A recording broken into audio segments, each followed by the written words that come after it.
আসসালামু আলাইকুম, কেমন আছেন সবাই? সকলকে মাহে রমজানের শুভেচ্ছা জানিয়ে এই তো রাতে রান্না বান্না করে নিচ্ছি। একটু কড়াইটাতে আগে ডাল রান্না করে নিয়েছি, নিয়ে ওই কড়াইয়ের মধ্যেই দিয়ে দিয়েছি হাফ কাপ পেঁয়াজ। পেঁয়াজটা একটু হালকা করে ভেজে নিয়ে তার সাথে দিয়ে দিচ্ছি বেশ কয়েক কোয়া রসুন ছেঁচে। তো রান্না করতে যাচ্ছি আজকে একটু শুটকি। ইফতার নেওয়ার পরে ভাত খেতে ইচ্ছে করে না, কারণ ভাজা পোড়া খাওয়ার পরে স্বাভাবিক পেটটা একবারে ফুটবল হয়ে থাকে। তো আজকে কয়েকদিন যাবৎ একটু ভাজা পোড়াটা কম রেখেছি।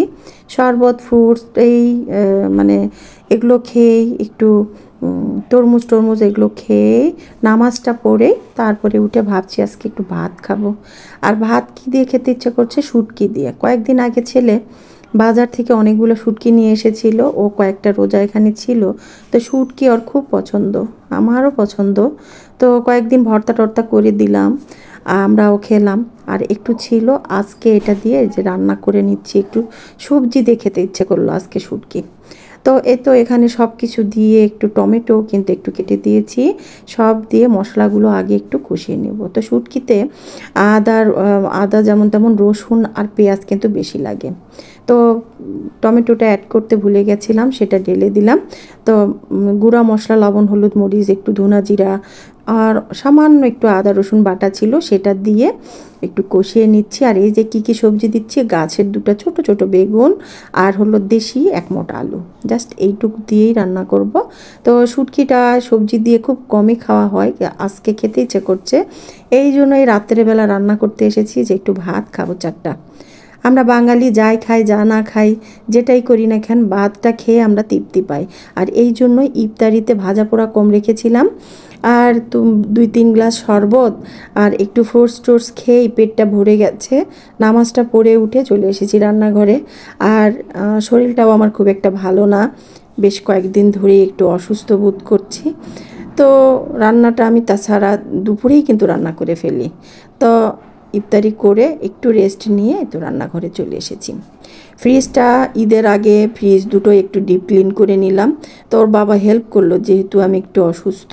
তো আজকে যে মুরগি রান্না করেছি এটা কিন্তু সেই ডিমওয়ালা মুরগি, কি নাম বলে জানি না, শক্ত যে মাংসটা একটু দেশি মুরগির মতো লাগে, ওই মুরগিটা রান্না করে নিচ্ছি। তো ওই মুরগিটা একটু ঝোল খেতে ইচ্ছে করলো, তো সেটা ঝোল করে নিলাম। আর আজকে মুরগিটা রান্না করব একটু এই তো পেঁয়াজ জিরা ফোড়ন দিয়ে। এভাবে অবশ্য অনেক দিনই রান্না করি নাই, আজকে এই ঝোলের টেস্টটা খুব খেতে ইচ্ছে করলো, এই জন্য এখানে বেশ একটা বড় সাইজে পেঁয়াজের বেরেস্তা করে নিয়েছি। আর বেরেস্তাটা হওয়ার আগ দিয়ে 1 চা চামচ জিরাও ভেজে নিয়েছি। এখন সেই বেরেস্তাটা ভেজে মাংসের ঝোলের মধ্যে দিয়ে দিব। এতে করে মাংস ঝোলটা যেমন দরদরে হবে, তেমন খেতেও আলাদা একটা ঘ্রাণ লাগে, খুব মজা লাগে।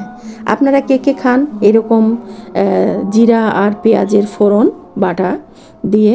আমি কিন্তু বড় মাছের মধ্যেও খাই আর মাংসর মধ্যেও খাই, আমার ভালো লাগে ঘ্রাণটা। তো এই তো হয়ে এসেছে, খুব একটা ঝোল রাখবো না, এইরকম একটু গামাখা করেই নামাবো। আর এই তো শুটকিটা হয়ে গেল, কিন্তু সবজি দিয়ে নেড়ে চেড়ে হালকা পানি দিয়ে সবজিগুলো সব সিদ্ধ হয়ে গেলেই নামিয়ে নিয়েছি। শুটকিটা খুব মজা। তো রান্না করে নিলাম, দেখে দিচ্ছি কেমন হলো, দারুণ। আর এদিকে আমি সেই ফোড়ন বাটাটা দিয়ে এই তো কিছুক্ষণ রেখে দিয়েছিলাম, মাংসের গ্রেভি সহ এইরকম একটা লুক এসেছে। এখন এটা ঢেলে নেব। আজকে বাসায় কেউ নেই, আমি আর ওর বাবা শুধু, মেয়ে নেই, ছেলেও গেছে তার বন্ধুর বাসায় ইফতারি পার্টিতে। তো আমরা 2 জন মানুষ, এখন একটু খেয়ে আল্লাহর নাম নিয়ে নামাজটা পড়ে ঘুমিয়ে পড়ব। তো এই তো আমাদের রমজান চলছে। আপনারা কে কোথা থেকে দেখছেন, কেমন আছেন সবাই? আর রমজান কিন্তু প্রায় যাই অবস্থা। 26শে মার্চ চলে আসলো। তো 26শে মার্চ যেহেতু, তো রমজান কিন্তু 25টা, তাই না? তো সকলে ভালো থাকবেন, সুস্থ থাকবেন। আর তো কয়টা দিন, তারপরেই ঈদের আনন্দ। সে পর্যন্ত সকলকে সুস্থ থাকতে হবে, আমার মতো অসুস্থ হলে চলবে না। সবাই ভালো থাকবেন। আজকে তাহলে এখানেই রাখি। আল্লাহ হাফেজ, শুভ সন্ধ্যা।